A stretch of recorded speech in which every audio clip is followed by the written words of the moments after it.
Έχει ξεκινήσει από Γερμανία. Μπορεί να σου λέει από πού είναι δηλαδή αυτό.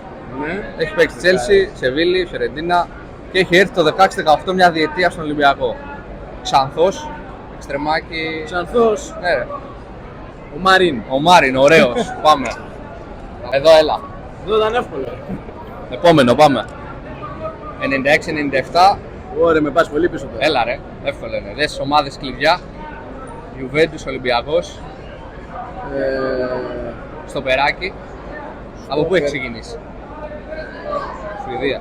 Ρε φίλε, δεν μου λέει κάτι. Δεν σου λέει. Δεν μου λέει, όχι. Σουηδός στόπερ, δεν σου λέει κάτι. Σουηδός στόπερ. Ηγετικός, ωραίος. Ξανθός κι αυτός. Όχι, όχι, δεν μου λέει, όχι. Μέλμπεργκ. Βέλπερ. Πάμε. Ποτέ τον έχω ακούσει. Δεν πειράζει. Παλιά γι' αυτό. Πάμε πιο παλιά, έλα, εδώ σε. παλιά. Έλα, αλλά αυτό δεν γίνει να μην τον βρεις. Μπαρσελόνα, Ολυμπιακός. Α, ή ο Ριβάλντο είναι. Όχι, όχι. Ή ο. Πες τον Τζοβάνι. Τζιοβάνι, ωραίος. Πάμε. Εδώ, σε έχω. Έλληνες, το έχεις. 95-98 Σκόντα Ξάνθη. Δεν βγήκατε σήμερα. Σκονταξάν, το Ξαδράνο. Αμυντικός. Α, με έκαψες τώρα. Στο όνομα Παρασκευάς. Δεν ξέρω, όχι. Άτζας.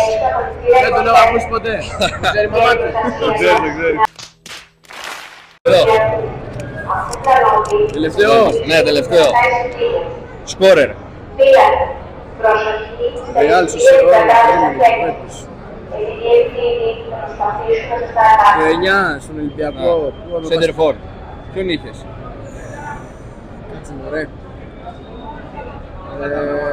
Κάτι μου έρχεται. Ντάρκο. Πώς? Ντάρκο.